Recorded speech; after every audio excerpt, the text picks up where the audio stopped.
Never miss an episode of the Final Furlong podcast. Subscribe now on YouTube, Apple Podcasts, Spotify, or wherever you get your podcasts. And now, here's your host, Emmet Kennedy. Welcome back to the show. We're joined by a really good friend of the Final Furlong podcast. He's made many appearances on the show, but you're very familiar with him, of course, from Sky Sports Racing. He's a broadcaster, entrepreneur, and trailblazer. Been driving the conversation around inclusion and opportunity in racing for over a decade. His new feature, The Enduring Race, is now streaming on skysports.com, and it follows up his powerful 2019 documentary, Leading the Way, with Rishi Persad and Brian Finch, asking the vital question: has racing actually changed? Has it delivered on diversity, equality, and inclusion, or has it just talked the talk? Joining us to discuss this, and I'm sure plenty more things in the racing industry, is our good friend Josh Apiafi. Josh, you're very welcome back to the show. Good evening, and it's an absolute pleasure to be here, Emma. For those who haven't seen The Enduring Race yet, can you tell us what that story is about and why now? Sure. We started out in Sky Sports Racing started in 2019. And then I suppose society moved towards a more focus on diversity and inclusion with the rise of Black Lives Matter, the more prominence of Black History Month, the horrific scenes of George Floyd's murder.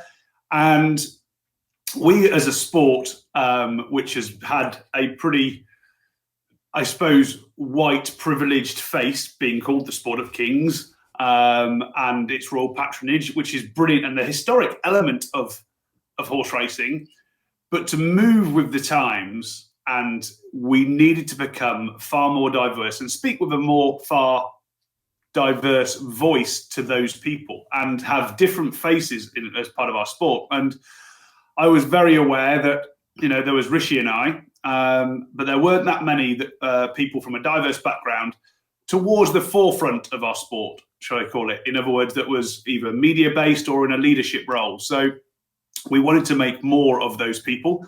And we started a series called Leading the Way. Rishi was my first guest. And it was a pretty, if we all remember, a pretty hard-hitting, impactful interview where actually both of us were in tears at parts of that interview. But what happened afterwards, it made the sport sit up, because the racial abuse that came both our ways, be that through social, or we couldn't even believe it, that even some people were questioning our life, our lived experience from people in the media that we saw as colleagues in the press room. And it was eye-opening for us all, and which is why the second question in the Enduring Race, which is a look back over the last 5 years since that interview. My second question to Rishi was, did you consider not doing this? And he said he did. But he said, I didn't think long. I fought long and hard, but I was always going to do it. But I just need to make sure that I could go back, that I'm prepared for whatever the outcome. But I also think that shows that society and even on social media, there's a certain, as we all know, there's a certain amount of the haters, as they're called, that are always going to disagree or send you vile stuff. And as you block them, which unfortunately we have to do, or there's that great button on social media where you only get to see the people that you follow. Unfortunately, we have to live in that bubble. If you're from the ethnic minority background and you're of a public figure or a media figure, that's the only way you can protect yourself is by pressing that button. Going back to the Enduring Race, what we did in that meantime of the 5 years, we did Leading the Way with Ashley Wishart, Khadija Mello, but it was across all diversity. So it was sexual orientation, it was disability. So that was the Leading the Way series. And then we've done Sky have been fantastic backers throughout, where we've done things that you can probably see over my shoulder. Yeah. The Uncomfortable Race with the three young guys. We did we saw the Compton Cowboys and what they did in America to give British racing a blueprint of what actually is achievable if you invest in diversity and inclusion. And last month we sat there with Brian to make the sort of Three Musketeers to look at what has and hasn't happened in the sport, where the barriers still are, and if there aren't individuals like me and like others that have tried to move the sport into a far more modern focus, what would actually happen? And it's time that the sport picked up that baton and made it a priority, which Brandon Shea, the chief exec of the British Horse Racing CEO, interim CEO, should I say, says it is under their regime stroke. They are the rulers and the governors of our sport, and D&I is something they take very seriously. Well, if they take it seriously, they would do a lot more than they have done over the last 5 years. And I think we'll come back to that, because I'd be very keen to get your thoughts on what the previous CEO, Julie Harrington, did, and he would have been her right-hand man, and then what Brandt has done as well. Just before we go on to the next question, Rishi's a very slick broadcaster. He's very classy, and he's someone I have immense... What are you trying to say, Emmet? He's somebody I have immense respect for, as I do for both of you, by the way. I was really struck by how he paused when you asked him that question about did you have to think about it, and even him pausing, it's not like he stands there for 5 seconds, but even that subtle thing is, you could see it in him that he really had to think about, is this something he wanted to do, and then emphasize it. Well, no, I wanted to do it again. But clearly, okay. I think from his perspective, he would have thought he was doing the right thing, and he was then met with a "what the hell are you doing" kind of attitude, which I'm perplexed by, and clearly he was. And the reason behind that, and that wasn't me just pausing for a fact, for dramatic. The reason behind the Obama pause was when you watch. What can I say? We killed some folks. Who was that supposed to be? That's Obama. Come on, man. In all seriousness, in the Leading the Way episode, episode 1, series 1, with Rish, we went and we talked about Rish's upbringing, and part of which he'd said he'd spent his entire life wanting to fit in, and he explained the reasons why of being at boarding school and being obviously in a sport where not a lot of people look like him or I, and just wanting to fit in. Just don't worry, I just want to fit in and be like everybody else. And Rish found his voice through that period of time, and admitted he found his voice.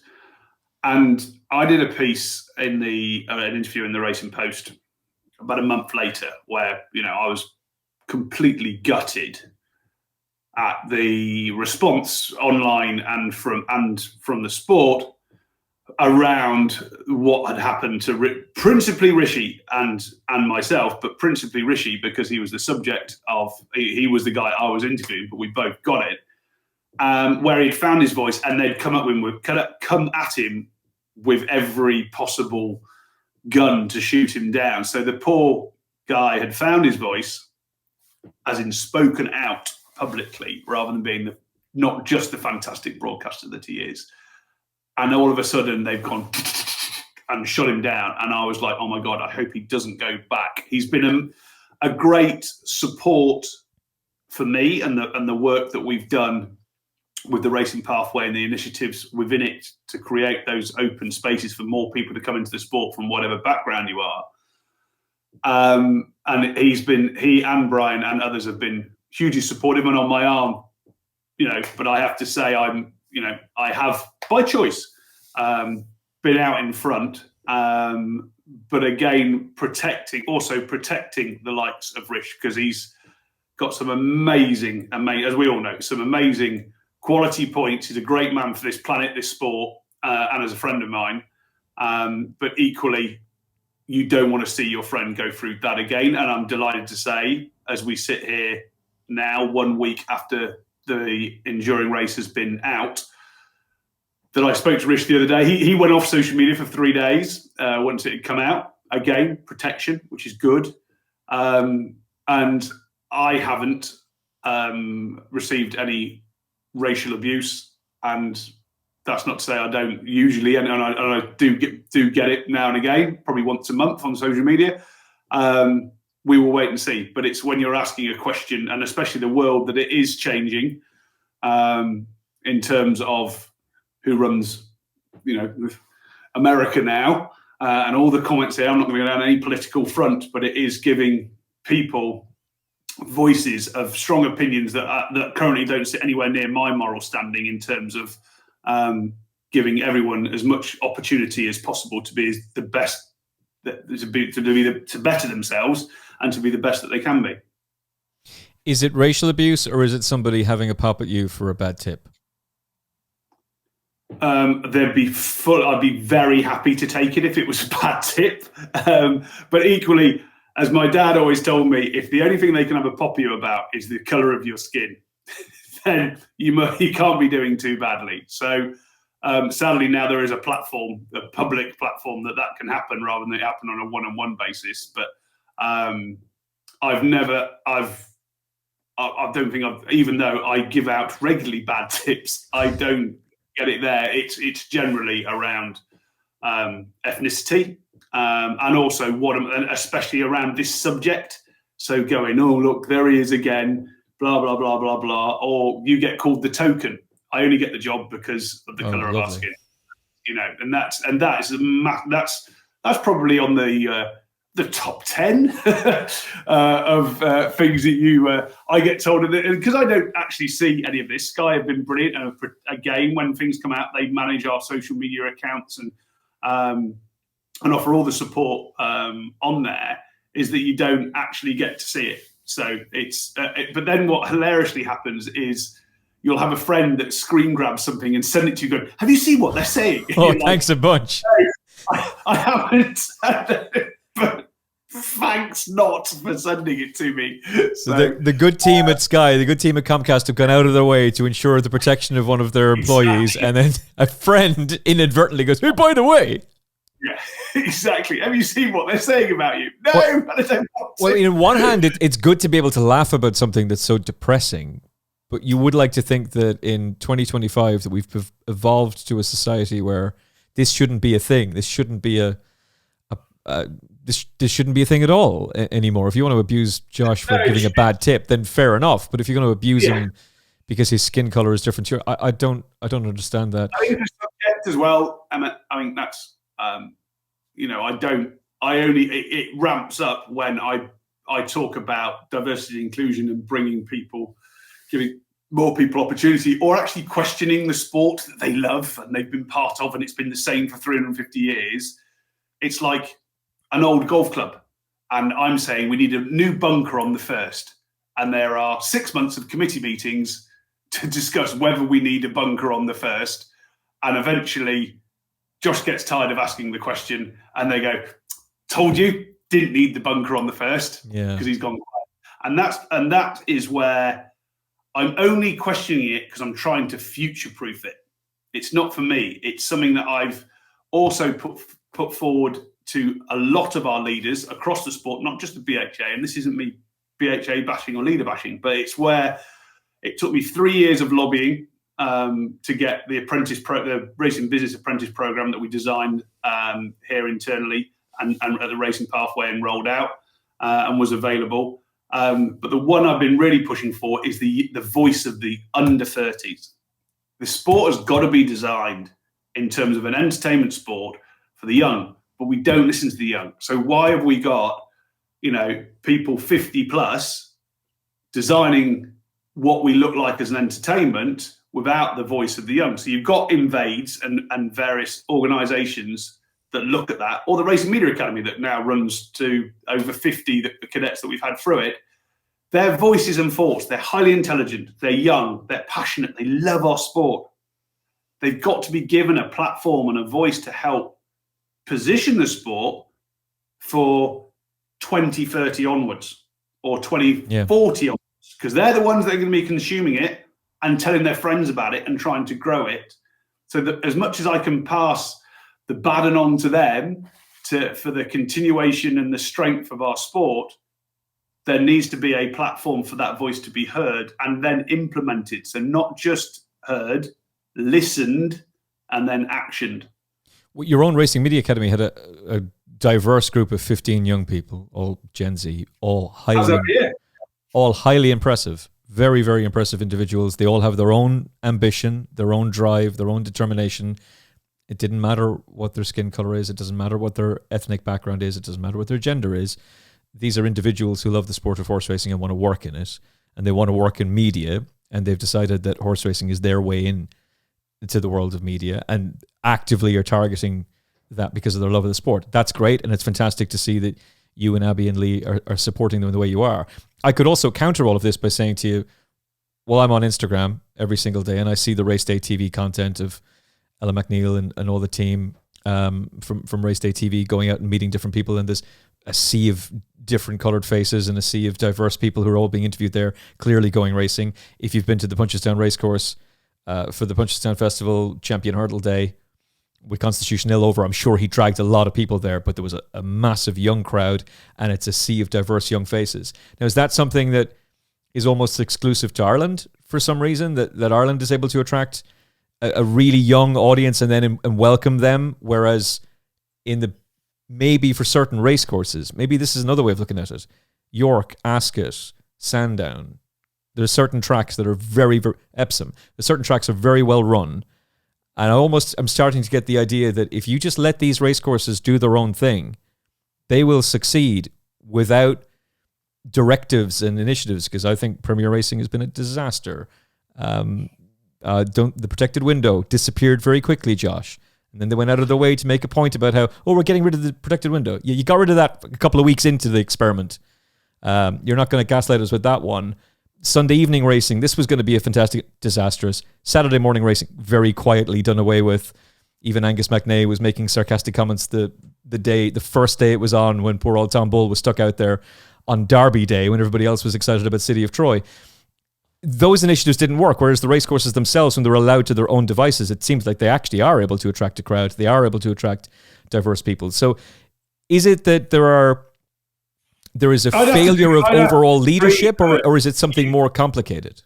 I'd have to disagree, because I don't think our racing audience is not reflective of society. I think Royal Ascot is. That's a bucket list event, and it is. And it's also, the courses you mentioned are generally close to a very large multicultural city.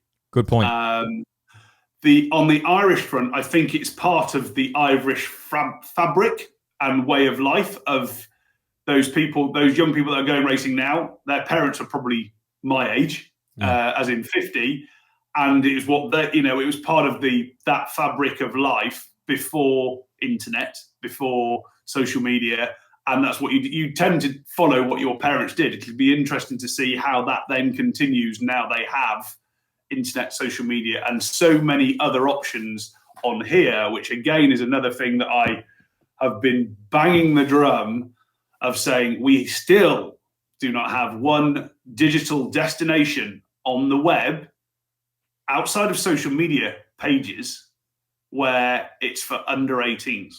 Every single website that we have in British horse racing is 18 and over. It's just because we have a lot of new listeners to the show, and a lot of new viewers. 2.5 years ago, Josh made this point on this very podcast. And I know for a fact that was a podcast that went to the very upper echelons of this sport and was discussed in depth. And yet 2.5 years later, no. Nothing. And you specifically outlined a digital strategy for a younger audience, and you gave them an actionable strategy of what to do. Yes. No. But that's just it, because it's no one's job. And as I say in the enduring race, I get the answer in boardrooms where I go, well, it's everybody's job. If it's everybody's job, it's nobody's job. Yeah, exactly. Someone needs to be accountable for D&I and the growth of our sport, because it is growth. What is diversity? It's growing the fan base. Yep. It's being open to as many people as possible and not speaking to a small segment of society. As I've said in the Racing Post today, we need to speak with a far more open voice, and to be accountable, you need to set targets, admit where you are, set targets for where you want to get to. And that's exactly the same when Brandt talks about there was the diversity commitment signed by 40 organisations across the sport in 2022. There's not one target and I said, how are they getting on then? And he said, well, it's very difficult to judge success on this No, it's not. You put targets in there like any other thing. We've just seen the marketing campaign, The Going is Good. Simon Michaelides went out to Lock on Sunday, and I don't know if he came on your podcast or not, but refused to say, this is how this marketing campaign should be judged. Then after it's been run out, we spent £3 million. We're now told it was an overwhelming success. What is the proof of that? Are we marking our own homework here? And that's exactly the same with the commitment. We were committing to diversity inclusion, but we were not judging, or there's no blueprint in there to say what it is.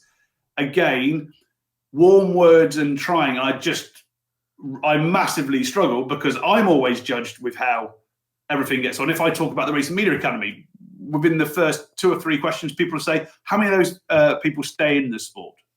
I'm judged on how those people then develop out into the sport, and where are they now, and what are they doing, and how much does it cost? And I'm continually judged by that, and I'm brilliantly so, because I will come back with the answers. That's how we set the program up.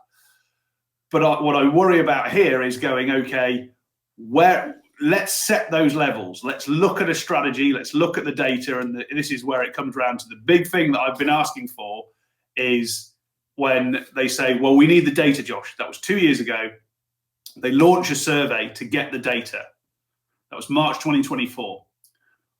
In March 2025, this year, I took April off for personal reasons to walk the Camino. Before I left, I said, look, it's a year since you announced the survey. Where are the results? Oh, well, it's been a bit of it's been hard work getting the results we need. Just to case in point, the racing, and I want to say one well done to the Racing Foundation. They've been huge supporters of lots of things that people don't see around sport, including the new sustainability survey. The Racing Foundation granted the BHA £60,000 for the ethnicity research. That's £60,000 of the industry's money. That's what the Racing Foundation is. It's the sport's cash. So the sport and the people that are involved in that sport, and I especially people from an ethnic minority background that got involved in the research that still haven't seen any of it all, I believe deserve to know what those results say. So when it came to a year in and we hadn't heard anything, I said, well, look, I'll get involved if you want, and I'll organise 2 focus groups, and I split it by gender, because I think in whatever we're talking about, I'm sure that women's experience will be different to men's, and I wanted to make sure that it was a safe and confidential environment if we were for both sets of people. So we did 2 focus groups that both lasted for 2 hours. The BHA but they were invited, and they had one person that sat in on that call. The call was then recorded, and data transcripts came from that call that were anonymized and then submitted to the BHA for that research project. That was in March. So we had 12, I think there was 6 in each group. And it won't take, I'm not going to mention names, but it won't take much working out. They were the leading, I suppose, ethnic faces, but they were in our sport, but it's from a stable background all the way up to administrators. And that's what we did. We told some really quite telling stories, all life experience about our time in horse racing. That was submitted to the BHA. Since then, the only response we got was from the organisation that they'd used, an agency that had failed over the first 12 months, sent us all an email thanking us and offering us a £10 M&S voucher. That's all we've heard since March. You've heard nothing about what was said, what's going to be done, what action has been taken since? But let's go back. The reason you need the data is to form the strategy. So 2 years ago, they said, we can't do a strategy because we haven't got the data. Okay, let's go and get the data. They said, right, we got some funding, £60,000, the Racing Foundation, and we've employed an agency, and this is what we're going to go and do. Great. A year later, nothing. We get involved, and a lot of people spent time and effort to put it in and submit what they were after. They put questions forward to us of what we discussed at that focus group. So we gave them what they wanted in terms of the answer to the questions they were asking. They have still not published that or been in contact with any of us to say when it will be. Peter Scargill of the Racing Post, who wrote the interview with me that was published today, rang the BHA, and it says at the bottom of the article, a BHA spokesman says the data will be published in the coming months. What does that mean? And what does that mean for how does the BHA think that makes the people that have given very heartfelt, emotional stories about their time in British horse racing, positive and negative? What does it mean? How do they expect us to feel? You know, they think we've been great. We'll just keep quiet. It's not. I think it's absolutely disgusting the way those people have been treated. One of the lines in your piece in the Racing Post was, "You get pats on the back, but nobody takes it forward." And I could see the frustration in that line, and I can hear the frustration in your voice. But how does all of this make you feel?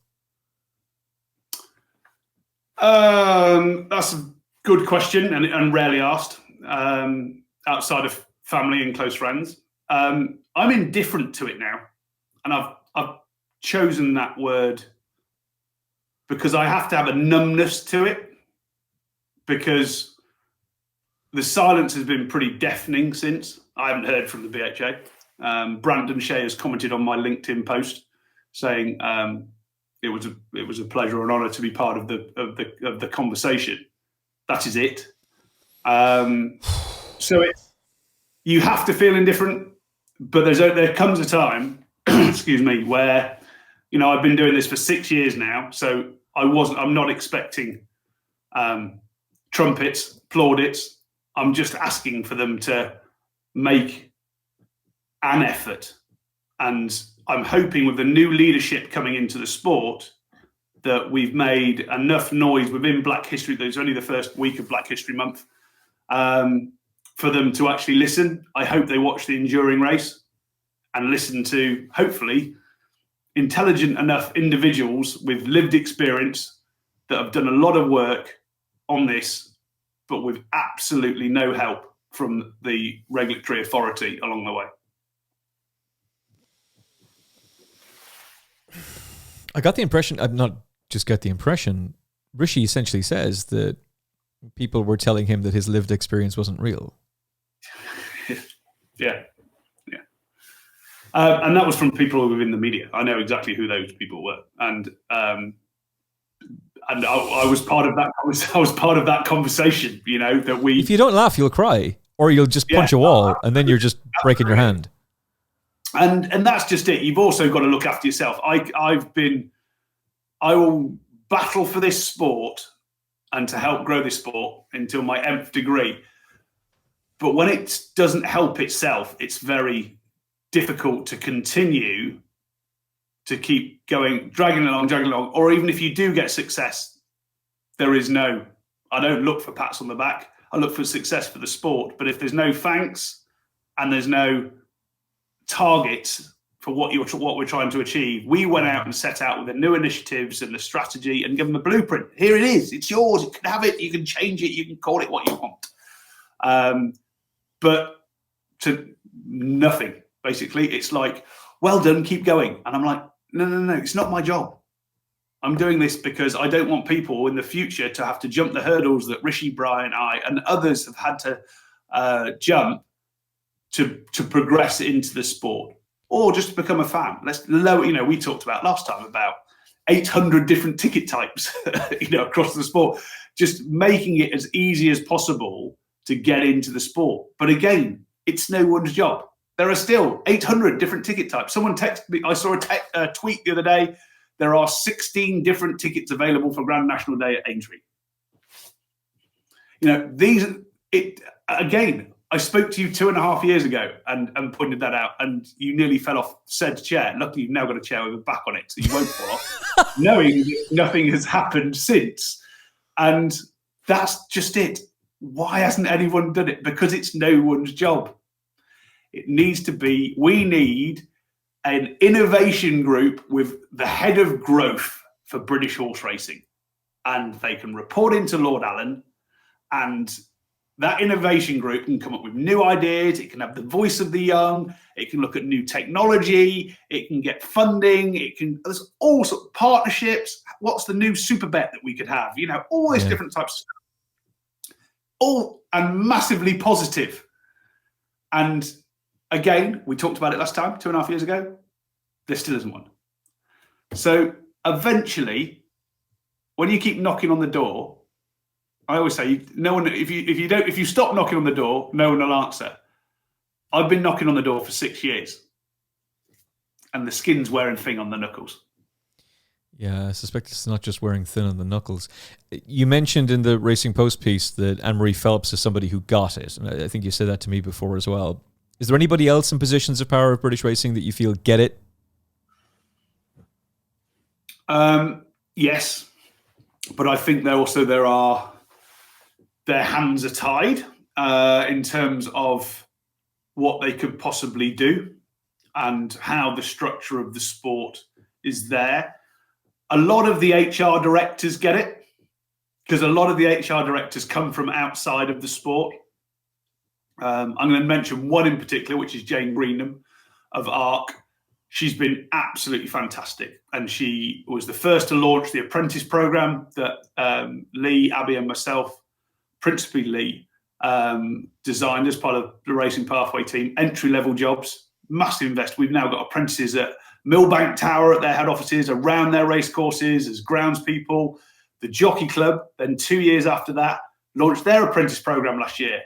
And it takes, again, time and cajoling and making sure that it is a new world, but it's good when you've got people that come from outside experience. Again, Lord Allen and hopefully new independent directors of our sport will be bringing outside influences and experiences into the sport that we wouldn't necessarily focus on. As everyone's talked about, the BHA board was made up of stakeholders within our sport and 3 independents who, again, Brant says there was a D&I champion on the BHA board. I asked Rishi and Brian, it's not in the enduring race, it was off cam. I asked Rishi and Brian if they knew who that person was. And they said, no, they didn't know who that person was. I knew the name of that person. I've never met that person. I've never seen an article with that person in it. Or quoting about it, and I even know there was an offsite about diversity and inclusion hosted by the BHA, of which Abby and our team here went to it. There was 30 people there. The champion on the BHA board for diversity and inclusion was not at that day. So, as much as you're trying to tell me, British Horse Racing Authority, that you see diversity and inclusion as a priority, well, you don't, do you? Does Lord Allen represent a genuine reset moment for the BHA? Huge. Yeah. It'll be very well. Yes is the answer. And I think you also get your honeymoon period, which is when you first come in, and that you can bash down a few doors and try, as you do when you're chief exec or chair of any business. When you come in, there is that honeymoon, the first 100 days, as they call it. Of where you can, you get more leeway than perhaps you do after those first 100 days. The interesting point will come around media rights. It always does. It's the main fuel of our sport. Levy reform, I think, is still a long way away, but media rights are currently owned by the racecourses, and he's mooted about that, but they are also the controller of the fixture list. So I think there's going to be some interesting times over the next 2 years to work out what the strategy is, how the sport is going to grow, and this is what I sincerely hope, but how it gets paid, because there are obviously you've got the likes of the Jockey Club, where it's reinvested back into the sport.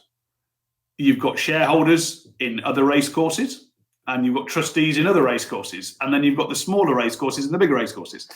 So, and the future of the RCA, I think there's a lot of things that could well change. I think it'll be a very different sport in not too distant future either, Emmet. I think that in 2 years' time, you could well see a Premier League. Would be my prediction. Not that racing doesn't move that fast, but I think there's questions around the RCA's current structure and makeup. You can see Jockey Club and large independents getting ever closer together, and people with different business models, and freely admit publicly they've got different business models. So I think the structure of the sport will definitely change, and there are fixtures out there that are for betting turnover, and admit they're there for betting turnover rather than the consumer experience while you're there. And there are ones which are about entertainment and coming to the actual event, and treating them as the same as they have done for the last 350 years can't happen, because you've got to massively invest in when the customer experience when they get there. And does the betting product look different, where you do need to make it work 10 races a day and all that, and racing every 15 minutes or whatever the perfect time is for betting product and turnover, and then investment over here when it comes to consumers. I'm very lucky to have been to some amazing big sporting events around the world, including the Ryder Cup only a couple of weeks ago. And to give you a comparison there, when everyone sort of berates Cheltenham for prices of things, we got through the ballot. So we got the baseline ticket, general admission ticket was £580, $750, I think it was at the time of the exchange rate. $750. That is there's no cheaper ticket. That was the cheapest ticket available. What it did do is it included soft drinks and food. Interesting one. But then alcohol, beer, a can of Stella was $16. Was the cheapest beer. So there you go. That is the bucket list event in golf. Yeah, so there are all sorts of things that you need to compare against and look at, and how do we we have got bucket list events, but it can't be promoted alongside what are we? And let's just admit that we've got a betting product set of fixtures here, we've got bucket list fixtures here, we've got some really nice lovely ones that are slightly off bucket list but are fantastic Saturday afternoon events.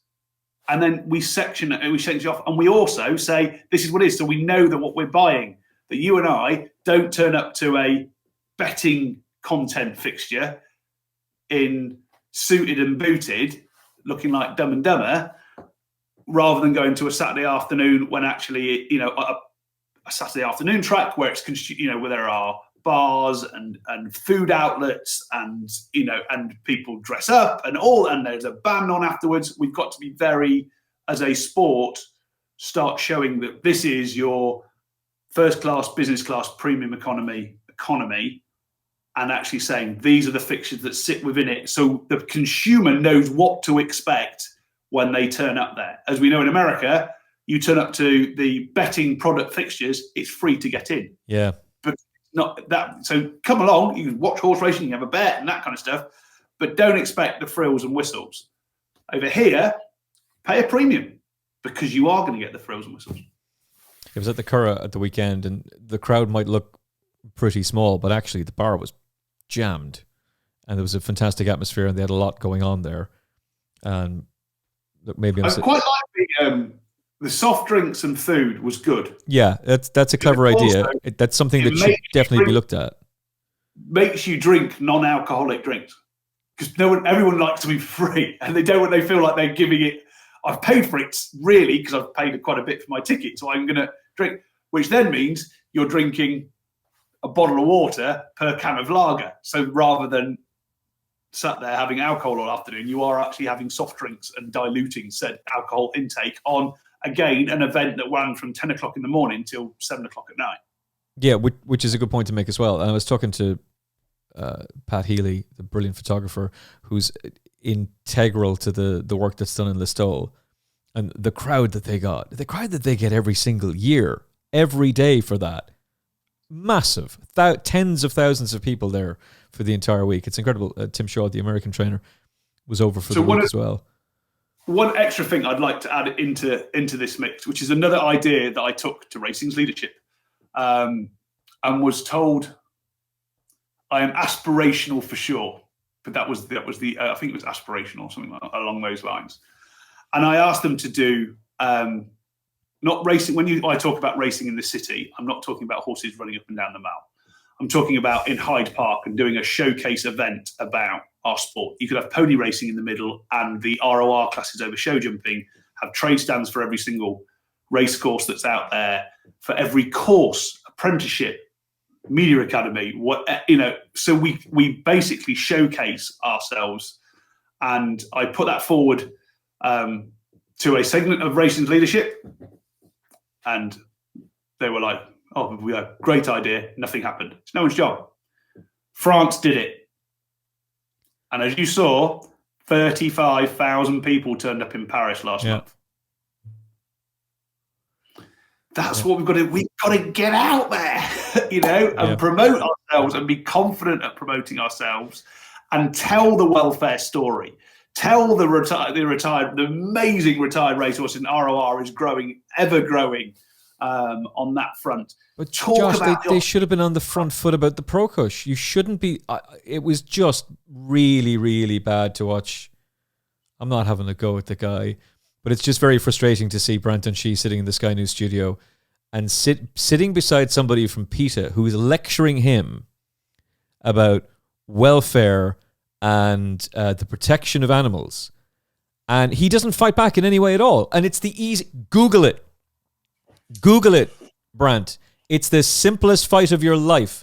I know this because I did it on Talk TV. It's the easiest fight. I will not be lectured by somebody who works for an organization who slaughters over 80% of the animals in its care every single year. And before you even try and say, no, we're PETA UK, we're not PETA America. You're the same in the one organization. And the founder of your group believes that the bond between animals and humans is immoral and unnatural, and that nobody should have any interaction with any animal whatsoever. So if you have a pet, you are scum in her eyes. That's PETA. PETA, who have documented cases of kidnapping dogs from people's gardens. This is not conspiracy theory stuff. This is absolutely factual, which you can find out with a Google search, but you won't do it because you don't want to accept it's real. They have kidnapped dogs from people's gardens, slaughtered them in a matter of hours, and then turned up to those families and gave them gift baskets as sorry about that. And the reason that stuff got out is because they did it to the wrong person. They did it to somebody that they thought was poor and wouldn't be able to fight back. But it turned out, no, that was a very wealthy individual who sued them into oblivion. They're a horrible organization. You don't have to take that abuse from them. Never mind all of the roundabouts that the people from Animal Rising wrap themselves in. They literally want the extinction of the thoroughbred breed. Oh, we're here for the protection of racehorses. Our sport on the track, 0.01% of the fatality rate. If you can't shout that from the rooftops and be proud of the fact that we in this industry, there's going to be death. There is going to be death on a human level, which is far, far worse than anything else. And that's something that we all have to live with and accept. Because people want to work in this industry. You worked in this industry. You risked your life in Britain and in America. I'm sure for your own sake and for your own entertainment, but you did it for us as well. We benefited from that. And every single person who goes out there to fight is putting their lives on the line. When a horse dies, it's desperate. It's terribly sad. 0.01% is the fatality rate in British racing. That's a number that should be shouted from the rooftops. Nevin Truesdale did a brilliant job with this of shouting that number. PETA's fatality rate over, I'm being kind, by the way, that is far higher than 80% of the animals in their care. And we're not talking about elderly animals that are suffering from arthritis. No, we're talking about kittens and puppies. They're disgusting, that organization. They are a virtue-signaling, disgusting organization. And Branton Shee sat there and took all that abuse from PETA and didn't once fight back. Nobody in this sport has fought back against Animal Rising, despite the fact that they are literally calling for the culling and the extinction of the thoroughbred that you and I and people who watch this show and listen to this program want to celebrate. We build statues to our horses. We want to protect the breed and celebrate them and see who the next great champion is going to be. They want them abandoned in fields where 68% of the fatality rate of horses is when they're in fields on their own. They want the largest equine crisis since World War I, and they will proudly tell you that while calling you a monster because you support the sport of racing. This sport needs people with a backbone and a spine to fight for it, because they're more than happy to draw down six-figure salaries, but they're not prepared to actually stand up and fight for a sport that funds their lifestyle themselves, that they benefit from. Meanwhile, they'll punish every jockey in the sport for daring to adhere to the number one rule in racing. You must obtain the best possible finishing position, but don't you dare use that Pro Cush, which was developed with input from the RSPCA, is made of fiberglass and foam padding, and there's no peer-reviewed study anywhere on the planet that says when used correctly, it causes pain to a racehorse. Don't you dare use that Pro Cush. A little bit too much, because the optics tell us this is going to be bad. And then Brant Dunshee has the nerve to go on ITV Racing, accuse Jamie Powell of egregiously overusing the Pro Cush, then have to give him the trophy back, by the way, because he didn't. And Kevin Blake was able to discover this. How, Josh? He used the power of the zoom function on his iPhone to realize, no, he didn't hit the horse 9 times. He hit him 8 times. Well, if it's such a bad crime to use your Pro Cush 9 times, how is it justifiable morally to use it 8 times? This is the problem the BHA have wrapped themselves up in. A whole host of contradictions. They won't do what they told you they were going to do. They're not able to say that the Pro Cush, or accept the fact that it's a failure. They can't accept the fact that the Sunday evening racing and the Saturday morning racing was an embarrassing failure. No, instead of that, there has to be a climb down of, well, we might revisit it. And no, actually, Premier Racing is a great success. I mean, okay, we've had to gut it from 160 fixtures down to 50, but don't ask any questions about that. We're just going to keep this show rolling because we don't accept the fact that we've messed it up. Nobody fights for the sport aside from the people in the media, and then we're the ones who are criticised and abused constantly by them. Or you'll get a strongly worded email from somebody at the BHA who thinks they're more important than they actually are. It's just mind-blowingly frustrating. This is an amazing sport, and there are plenty of companies and plenty of organisations who are pumping fortunes into this sport, and they are backing it because they can see the value for them. They're not doing us a favour. Cornelius Lysett said that Niall Sloan from ITV was being incredibly kind to the sport when he said this is a great deal for both parties. I'm sorry, Cornelius. You're a nice guy. You're a very knowledgeable person. I don't know what the hell you're doing with that comment. ITV desperately needs horse racing. The only thing that any broadcaster can get people to tune in to watch is sport. Whatever your politics are, nobody's interested in the news anymore. We can't agree on basic facts. They won't watch it anymore. People are tired of it. The only thing that broadcasters can get people to tune in for is television. ITV have had mass layoffs from their daytime schedule. The viewing figures are falling off a cliff. Nobody talks about whatever the 9 p.m. show on a BBC is these days. No one's talking about Line of Duty anymore. All the big TV shows are the streaming platform programs, and the biggest streaming platform in the world is YouTube. And all of those digital streaming platforms have recognized the value of sport. They've all scooped up the UFC, the NFL, the Champions League, the MLS, golf. They're signing up all the major broadcast rights. ITV needs racing just as much as we need ITV. And those kind of comments don't help the sport. They don't help us. You're throwing us under the bus, which is a factual inaccuracy, by the way. So I know I've gone off on a tangent and a rant, and there's a whole lot in there, but my goodness, there's so many things to be frustrated about. The one thing we should be able to rely on is that we have a management that takes pride in the sport, that takes pride in the men and women who go out there and give their lives and dedicate their lives to it, that takes pride in our animals and the horses, the majestic creatures that generate joy for people, love for people. But no, it's just kowtown to a bunch of progressive warriors that want to argue about something that is nonsense. Emmet Kennedy for BHA Chief Exec. Oh yeah, I'll take it. I'll resign after a year because I'll have made enough money that I won't need to do it again. But it's so frustrating. It really is. But that's why, with a new change of management and new change of structure, now is the time. So I am very happy to see new broom come in and they shake up the structure and agree what that is moving forward with commercial focus, which I think they needed. It can't be left to individual organisations to be the commercial arm of horse racing, not at all. The GBR, the current marketing arm, I think will get engulfed into the BHA. and will be the BHA's marketing. It'll be the sports marketing department. It basically is, other than brand at the moment. They've been BHA employees from Rod Street to the whole GBR team. So it becomes more official on that front. And I think with an independent board and a commercially focused chief executive board, now is the time. And I think they know, especially coming in from the outside, where things should be. If D&I isn't a priority, just tell us. Yes. But if you turn around and say it is a priority, then do something. What's the one thing that gives you optimism now in the sport? Emmet Kennedy. You're screwed then, mate.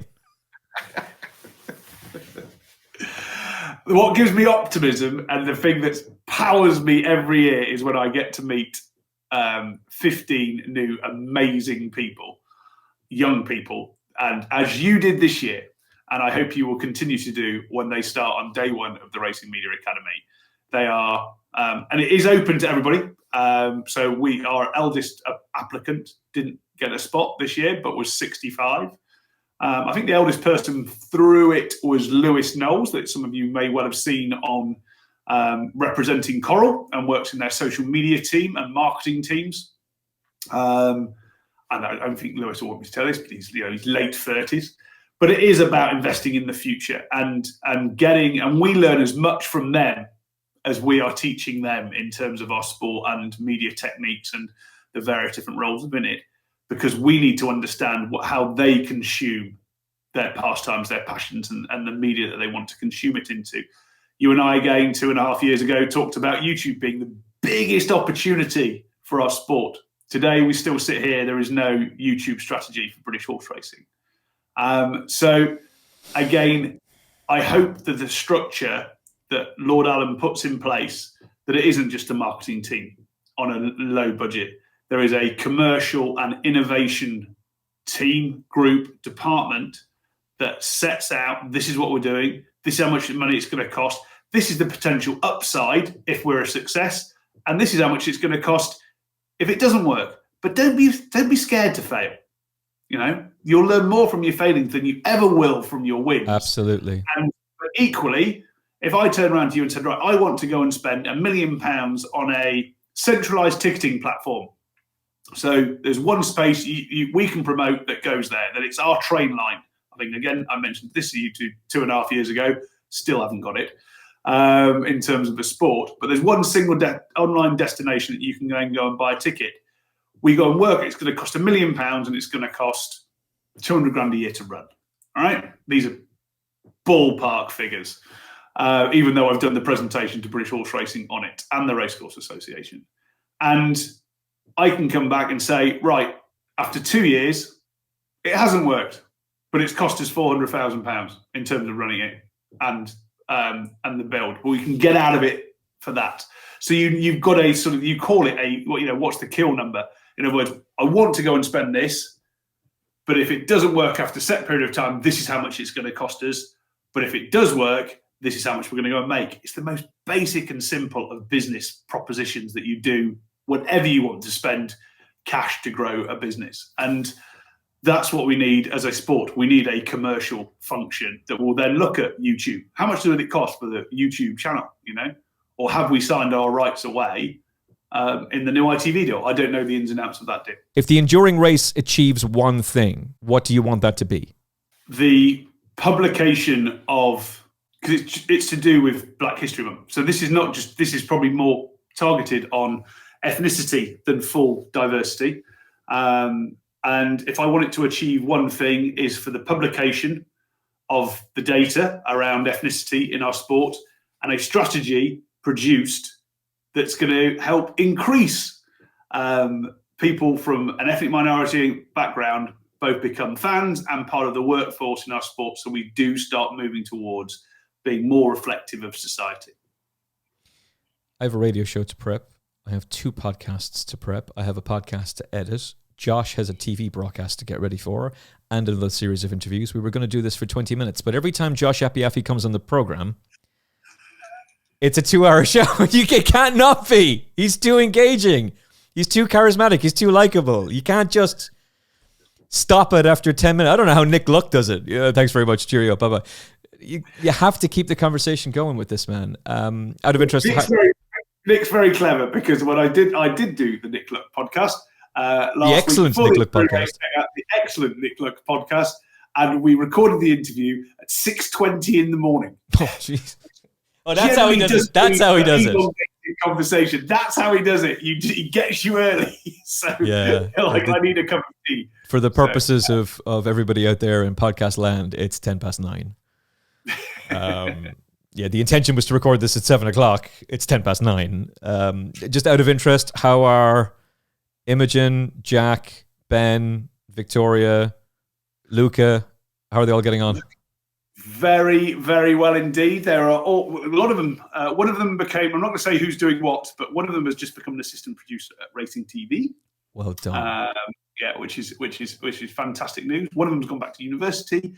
Other ones we've got working for Sky. It was amazing. I had the call sheet through for the last Racing League event. The runner was ex-race. It was year one Racing Media Academy. This is nothing to do with me. It's just that this is what's happened. The ripple effect across the sport. Our researcher that day was ex-Racing Media Academy year two. There was basically 4 people working for ARC, head of social as well, from this year. Again, won't mention the name, but they are working on ARC social media team and have now been taken on full-time for that. So it was brilliant. I was there at Seville for the last meeting and surrounded by people who I know that I have given a leg up to, and I don't want the pat on the back. But when I see those guys and girls flourishing in their roles, I can reach round and go, we're doing all right. Brilliant. It's a great initiative. It's a great course. And anytime you need me, very happy to be part of it again. It's a real privilege to get to meet those young people. And it's really great to see them flourish then afterwards. I saw Luca doing something with William Buick the other day. A big fancy video setup. Yeah, good man, Luca. Well done. Yeah. Excellent stuff. All right. And I've just seen that the Dali Flying Start, which I have to say has struggled when it comes to diversity and inclusion throughout the years. When you see the picture of their alumni shots, there is Majeswar, who was on the Racing Media Academy 2 years ago, is part of the next catchment of Dali Flying Start. Majeswar's from India. He came and he was brilliant, absolute dude of a guy. 2 years ago on the RMA. And now he's off on the best 2 years of his entire life, where budgets are slightly larger on Dali Flying Start than they are on the Racing Media Academy. Just a tad. Yeah. I think Alana Cullen did that back in the day. Now she's one of the big wigs at TDN. So yeah, a lot of people have done it. Yeah. Just good that it's now not just from the same gene pool. Josh Apiafi, broadcaster, entrepreneur, one of the most important voices in the sport of horse racing, and just an all-round fantastic person as well, for that matter. You can stream the Enduring Race, if you have not already, on skysports.com and the Sky Sports app. And if you enjoyed the conversation, please let us know in the comment section below. Let us know on social media in a polite way, in a way that doesn't require some executive or a runner from Sky Sports to be running and looking after Josh's social media, but can proudly point to him and say, hey, look at this good feedback. It's much appreciated. Likes, of course, are much appreciated on the video as well. Make sure you check out that. It's really, really good. The Enduring Race. It's available for free on the Sky Sports app and skysports.com.